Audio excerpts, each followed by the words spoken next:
आचार्य सतीश अवस्थी और आपका बहुत स्वागत करता हूं लव विद एस्ट्रोलॉजी में। लव विद एस्ट्रोलॉजी तुम्हारे अपने जीवन को सर्वश्रेष्ठ करने का साधन है। लव विद एस्ट्रोलॉजी तुम्हें प्रेम में सराबोर करने का साधन है।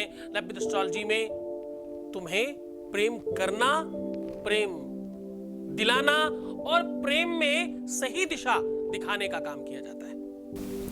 लव विद एस्ट्रोलॉजी एक ऐसा प्लेटफॉर्म है जहां पूरी सच्चाई से, ईमानदारी से, प्यार में, प्रेम में, संबंधों में, पारिवारिक लाइफ में, दाम्पत्य लाइफ में आपको जीत दिलाई जाती है, आपकी जिद पूरी कराई जाती है और आपको सहज मार्ग बताया जाता है। वेद, पुराण, शास्त्र, उपनिषद, गीता, इनका पूरा का पूरा सार निकाल करके हर दिन शाम 4 बजे आपके सामने परोसा जाता है, जिसे करके आप अपने जीवन को मूल्यवान बना रहे हैं। पिछले 20 सालों में लाखों लोग इससे लाभान्वित हो चुके हैं। अब आपकी बारी है। आज मैं कह रहा हूं आपके अपने दाम्पत्य जीवन को, मैरिटल लाइफ, शादीशुदा जीवन, ये बहुत बहुत बहुत बड़ा वर्ण है। ये जो शब्द है ना, ये बहुत बड़ा है। शादी एक ऐसा इवेंट है जो अपने आप में विश्व का सबसे बड़ा इवेंट है। इससे बड़ा इवेंट ही नहीं बना अभी तक। आज मैं कह रहा हूं कि कुछ क्षण में, कुछ पल में अपना मैरिटल लाइफ ठीक कर ले। मैं आज कह रहा हूं कि कुछ पल में, कुछ क्षणों में अपनी शादी की व्यवस्थाएं मजबूत कर ले। अगर तुम मनचाहा विवाह करना चाहते हो तो भी, अगर तुम्हारी शादी किसी से नहीं हो रही है तो भी, तुम्हारी शादी नहीं चल पा रही है तो भी, तुम्हारी शादी में किसी भी प्रकार की कोई समस्या आ रही है तो भी, तुम्हारी शादी के बीच में कोई आ गया है तो भी, तुम्हारी शादी नहीं होने के बीच में कोई आ गया है तो भी, तुम्हारे शादी से संबंधित, विवाह से संबंधित कोई भी समस्या है तो आज का दिन आपका है। ध्यान से सुनते रहिएगा, अंतिम तक बने रहिएगा, क्योंकि ये तुम्हारे लिए महत्वपूर्ण चर्चा होगी आज की। विवाह बहुत विशाल इवेंट, जीवन का सर्वश्रेष्ठ इवेंट। इस इवेंट के लिए लोग बचपन से तैयारियां करते हैं। शिक्षित नहीं होगे तो कौन विवाह करेगा? पैसे नहीं होंगे तो कौन विवाह करेगा? सुंदर नहीं होगे तो कौन विवाह करेगा? अच्छे नहीं होगे तो कौन विवाह करेगा? चरित्रवान नहीं होगे तो कौन विवाह करेगा? तुम्हारा कुल अच्छा नहीं होगा, तुम कुलीन नहीं होगे तो कौन अच्छा विवाह करेगा? कौन तुम्हें ब्याहेगा? कौन तुमसे शादी करेगा? ये सब बचपन से सुनते चले आ रहे हैं हम। ये बहुत बड़ा इवेंट है। और शादी स्वप्न है लड़का और लड़की दोनों के लिए।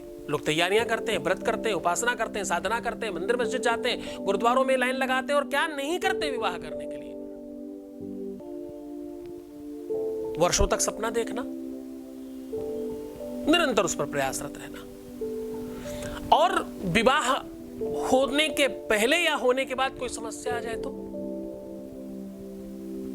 कोई संकटों का पहाड़ आप पे सर पे टूट पड़े तो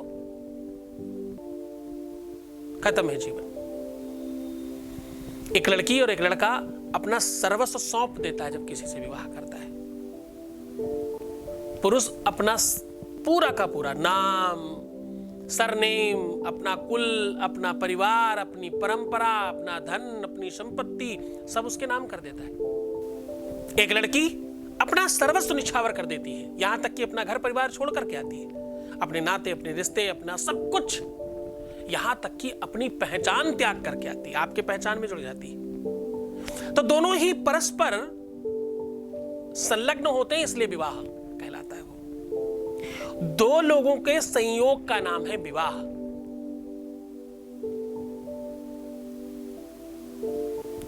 ये बहुत अच्छा चले तो इससे बेहतर जीवन नहीं है कोई। विवाह के बाद आपका अस्तित्व बनता है, चाहे आप पुरुष हो चाहे महिला। विवाह के बाद आपकी पहचान बनती है। उसके पहले आप किसी के पुत्र होते हैं या तो किसी की पुत्री होते हैं, आपका कोई अस्तित्व नहीं होता। विवाह के बाद तुम्हारा अस्तित्व बनता है। तुम उसके बाद अपने लिए चिंतन करना शुरू करते हो, वरना उसके पहले तो तुम माँ बाप, भाई बहन के लिए लगे होते हो, चाहे आप लड़की हो चाहे लड़के, दोनों ही तरफ से। उसके बाद आप खुद के लिए सोचते हो, खुद के बच्चों के लिए सोचते हो, आपका खुद का एक परिवार बनता है, आप स्वयं वृक्ष बनते हो और आपके फल होते हैं खुद के। या यूं कह लो कि विवाह के पश्चात आपका अस्तित्व क्रिएट किया जाता है और बहुत बार वही विवाह आपको बर्बाद भी कर देता है। कितने सारे लोगों का अस्तित्व समाप्त हो गया, जीवन समाप्त हो गया, उसके बाद पहचान समाप्त हो गई और सब कुछ खत्म हो गया।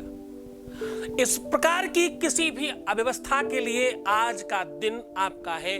मैं कह रहा हूं कि तुम्हारे किचन का जो चौका, जो बेलन होता ना, जिससे आप रोटियां बेलते हैं, कुछ लोग उसको होरशा बोलते हैं, कुछ लोग चौकी बेलन बोलते हैं, कुछ लोग उसको चकला भी बोलते हैं। अलग अलग भाषा है। सीधे समझो जिसमें रोटियां बेली जाती हैं, जिससे आप रोटी बेलते हैं, जिस पर बेलते हैं और जिससे बेलते हैं, उन दोनों की बात कर रहा हूं। आज मैं बात कर रहा हूं चौकी बेलन की। उसकी पहले बात करूंगा कि क्या क्या नहीं होना चाहिए जिससे ये सब अव्यवस्थाएं ना क्रिएट हो। फिर एक ऐसा अद्भुत उपाय बताऊंगा कि ये सारी की सारी अव्यवस्थाएं पहले दिन से ठीक होनी शुरू हो जाएंगी, सिर्फ उसकी ही मदद से, और कुछ करना नहीं है। पहला तो ये समझ लो कि इसमें आवाज नहीं होनी चाहिए। अगर ये अस्त व्यस्त है, टक टक टक टक टक टक टक करता है, तो समझ जाओ भैया तुम्हारे यहां टक टक टुक टुक होने वाला है, शुरू होने वाला है, नहीं तो होता होगा। पहली बात, इसे खराब नहीं रखना है, गंदा नहीं रखना है, और इसको बहुत देर तक छोड़ना नहीं है गंदा। रोटियां बना ली और घंटों पड़ा है वो, ये अच्छा संकेत नहीं है। बहुत पुराना और बहुत अस्त व्यस्त हो, वो भी अच्छा संकेत नहीं है वास्तु की दृष्टि से। टूटा हो, खुरदुरा हो, बेकार हो रहा है, पर आपका लालच और लोभ नहीं समाप्त हो रहा, आप उसको फिर भी यूज किए जा रहे हैं, ये अच्छा नहीं है, क्योंकि वो रोटियों पर निशान बना रहा है अपना उस टूटे हुए या खुरदरेपन का, और वही चीजें आगे जा रही हैं। जैसा खाए अन्न वैसा हो मन, जैसा पिए पानी वैसी हो वाणी, ये आपको पता है, फिर भी आप वही किए जा रहे हो, आप खराब कर रहे हो। तो अब आपको करना यूं है कि उसको सुव्यवस्थित रखो, साफ सुथरा रखो, हमेशा क्लीन करके रखो, और इनको अलग अलग करके नहीं रखना चाहिए। इन्हें जब भी रखें, जहां भी रखें, एक साथ रखें। जोड़ा है ये, इसे अलग नहीं करें। ऐसी गलतियां कर रहे हैं आप में से 90% लोग करते होंगे ऐसा। एक साथ रखें इनको हमेशा जोड़ करके और एक साथ रखने की कोशिश करें। एक ही जगह पे रखें, जब रखें तो आपके घर में प्रेम बढ़ेगा। अब आपको एक उपाय, एक सॉल्यूशन साझा कर रहा हूं, उसके पहले एक वॉइस मैसेज ले लेते हैं। Voice message please. गुरुजी आप ग्रेट हैं, आपकी बोली बहुत मीठी है और कलयुग में लोगों का दुख हरने वाली है। आपकी नॉलेज एक्सीलेंट, आपकी वीडियो सुपर्ब। गुरुजी मेरे पास शब्द नहीं है आपकी तारीफ के, आप लोगों का दुख हरते हो, आप एक फरिश्ता हो गुरुजी, सच में आपने मेरी बात करा दी। आपका जितना धन्यवाद करूं कम है गुरुजी, कम है। मैं बात रोज कराता हूँ, मैं बात हर दिन करा रहा हूँ लोगों को। यही तो काम है हमारा कि तुम जिसके लिए परेशान हो, जिसके लिए लालायित हो, जिसके लिए बहुत दुखी हो और सब कुछ करके हार चुके हो, उसी को कराने का तो हम काम कर रहे हैं। उसी को तो 20 सालों से करा रहे हैं। तुम्हारे जैसे लाखों लोग इसी तरह से खुश हो रहे हैं। बहुत आशीर्वाद, बहुत धन्यवाद, बहुत परमात्मा आपको खुशहाल करे और बहुत सारा प्यार दे आपको। तो आज ये चौकी बेलने का जो प्रयोग है उसको बहुत ध्यान से करना। ये वशीकरण कराता है, ये मन में जगह बनाता है, एक आकर्षण क्रिएट करता है और सम्मोहन बना देता है। आप करके देखिए, आपके जीवन में तुरंत परिवर्तन आएगा। अब आपको करना सिर्फ इतना है कि आप जब भी अपने उनके लिए रोटियां बनाएं, अपने पति के लिए, पहले मैं उनको बता रहा हूं जिनकी शादियां हो चुकी हैं, फिर उनको बताऊंगा जो शादी में विलंब हो रहा है और दिक्कत हो रही है उनके लिए। बहुत बहुत अद्भुत प्रयोग है ये।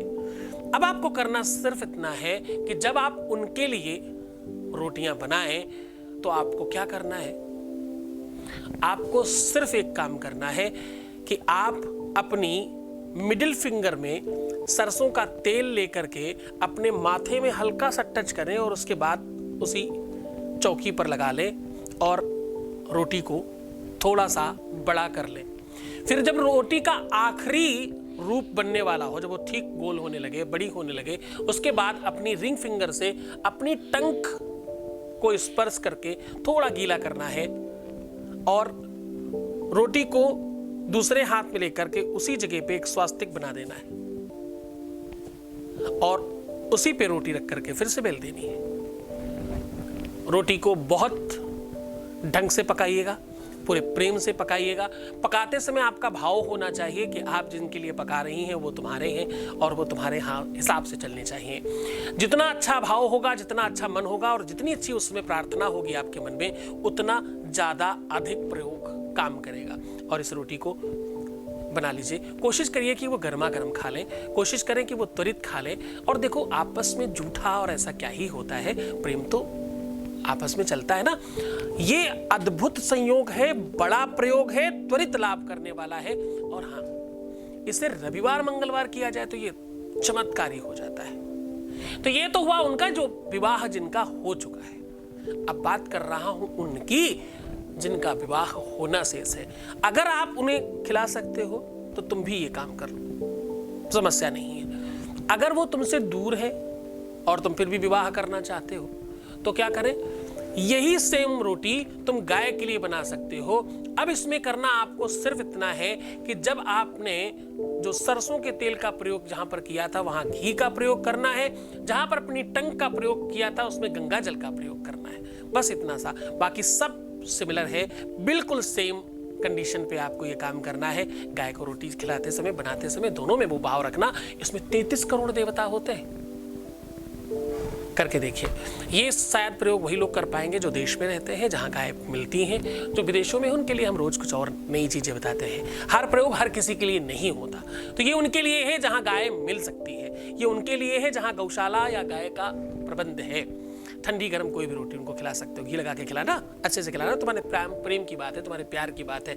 थोड़ा सादगी और सौंदर्यता और श्रृंगार प्रेम बढ़कर होना चाहिए। तो बहुत धन्यवाद, बहुत साधुवाद। आप खूब खुश रहें, खूब प्रसन्न रहें, खूब आनंदित रहें। आपका जीवन खुशहाल, प्रसन्न और आनंदित सुव्यवस्थित हो। आपके जीवन में कभी कोई तकलीफ ना आने पाए। भगवान शिव आपको खूब सारा सुख, खूब सारी खुशियां, खूब सारा प्यार बढ़ाए। बहुत बहुत आशीर्वाद। ओम नमः शिवाय।